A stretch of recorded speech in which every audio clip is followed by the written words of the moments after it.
नमस्ते दोस्तों। बैंक का अगर बेसिक मतलब समझें तो ये कोई भी फाइनेंशियल इंस्टीट्यूशन होता है जहां आप पैसा जमा कर सकते हैं या जहां से आप पैसे उधार ले सकते हैं। इसके अलावा बैंक्स का इस्तेमाल लोग फंड ट्रांसफ़र करने, डिमांड डिपॉजिट्स लेने, फॉरेन करेंसी एक्सचेंज करने या लॉकर फैसिलिटी के लिए करते हैं।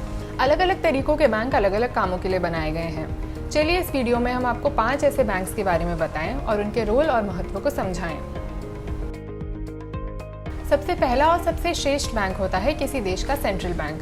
ये उस देश की गवर्नमेंट की मॉनेटरी पॉलिसी और करेंसी इशू करने के लिए होता है। इंडिया का सेंट्रल बैंक है आरबीआई यानी कि reserve bank of India. India के बाकी बैंक्स आरबीआई सुपरविजन के अंडर होते हैं।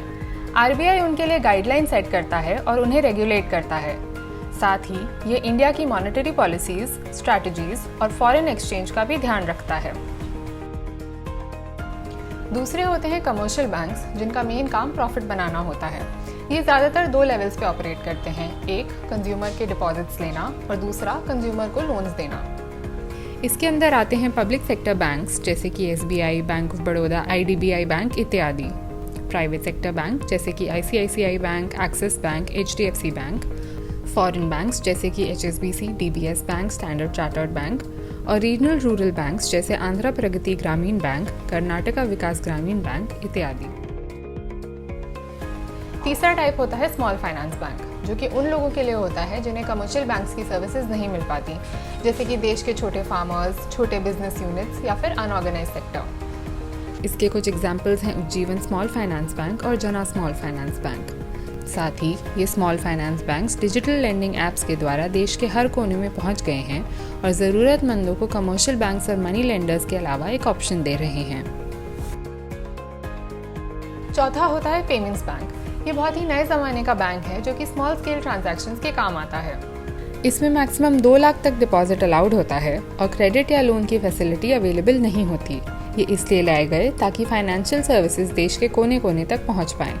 इसके एग्जाम्पल हैं Paytm payments bank, Airtel payments bank, NSDL payments bank और इंडिया पोस्ट पेमेंट्स बैंक। 5वें होते हैं कोऑपरेटिव बैंक्स, जो कि no profit no loss basis पे काम करते हैं और देश की सोशल वेलबींग के लिए बनाए गए हैं।